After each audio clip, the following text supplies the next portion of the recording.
appears as if Mr. Goolsarran didn't read my press statement, which made it very clear there was nothing I was saying in that article or any other that I was insinuating that there was no corruption. That's number one. So him saying that I'm trying to avoid or there's no corruption is absolutely untrue. I made it very clear that I was not insinuating that. Secondly, is that the CPI is an index that is perception, and that's recognized globally. Thirdly, is that under the Constitution, everyone has the right to their opinion and to express their views. So while Mr. Goolsarran has his rights and the opposition have their rights and media houses have their rights, so do ministers of government and the government itself, because it has the responsibility to answer to the people. So that it appears every time a minister says, no, this is not correct, or this is not, you're not looking at it correctly, this is seen as an attack on the so-called influencers and opinion makers of this country, which is absolutely untrue. My position has been, and the PPP's civic position from the inception has been, that the CPI under the Transparency International is an opinion perception-based index. It is, and it says too, the CPI says itself that it does not deal with actual incidents of corruption. It's perception. And there are 3 to 5 people in Guyana historically who have been the experts or the business people who TI relies on to give their perceptions. These people are never disclosed. I mean, I suspect, having been around for a while, I know who they are, because their position is constantly the same. Once the PPP is in government, it's a problem.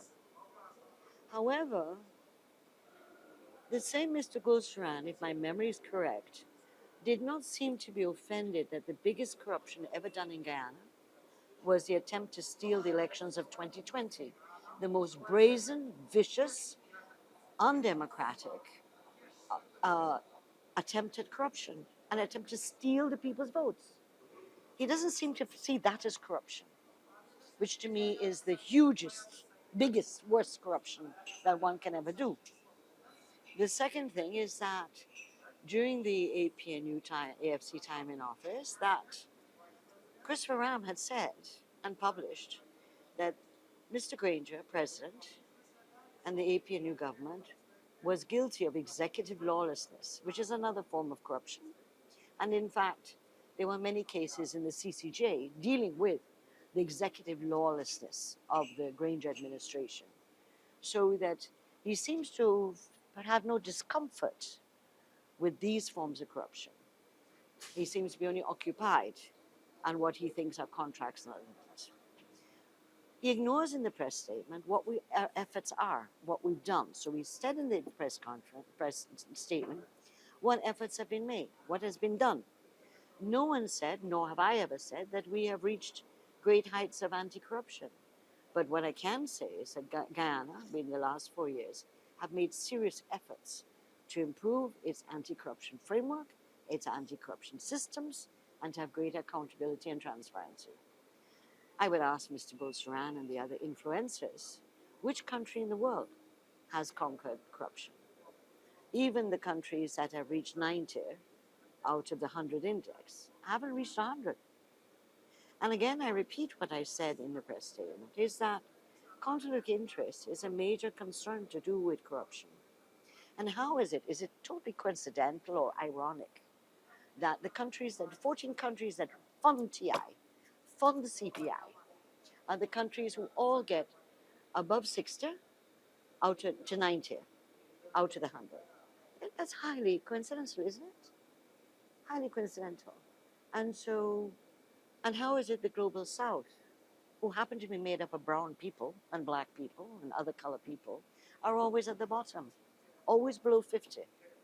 So, and the last thing is that when countries ratify conventions, such as the UN Convention Against Corruption, the Inter-American Convention Against Corruption, they commit themselves to be publicly responsible for and committing to make efforts to implement those conventions.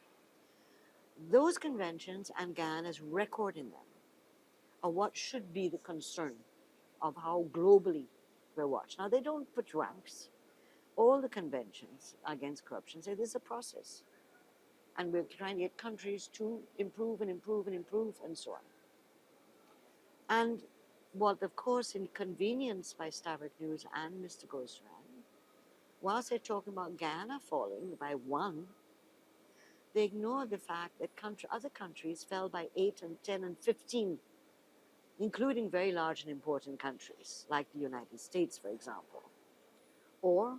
And refused to acknowledge that in the same CPI report, it said that Ghana was a significant improver over the last 4 years. So this, what you call convenience, this behavior of convenience when it's against the government, yay, and it's dealt with carte blanche without looking at their actual reports and what they say. And so Mr. Goolsarran has been an Auditor General. He was a former Auditor General, and he must remember that for 20 years there was no Auditor General's report in 92, up to 92. And in fact, in the first PPP civic government had to write off those 20 years of no reports. And since we've been in government, every single year there's been an annual report submitted by the Auditor General, which is public. It's on their website. People can look at it. People can make criticism of it. It goes to the Parliamentary Public Accounts Committee. And so there's greater transparency than there ever was before.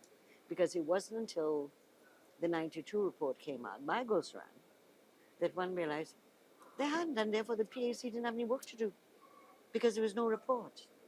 Not only that, in the last few years we've seen that the Auditor General has done special audits, performance audits, which are all publicly available, all tabled in the House, all posted on websites to be seen. So transparency has to do with access to information, access for the public to review, not to do with influencers just casting broad statements about corruption. Fighting corruption is a constant battle.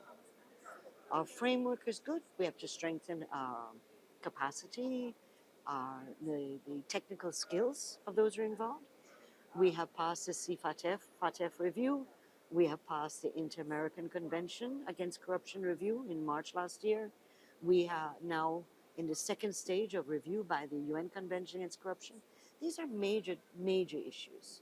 And so, Mr. Goolsarran, I would say to him, read our report a little more carefully, our statement, and see if the comments that Starbuck News has said correctly reflect what was said.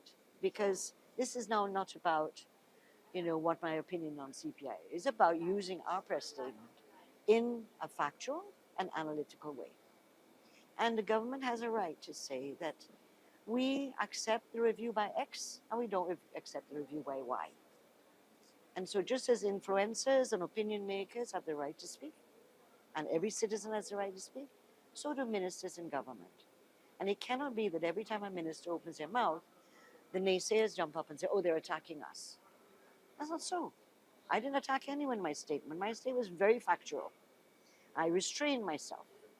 But now that I've seen the line that's come out, I will respond, and I have.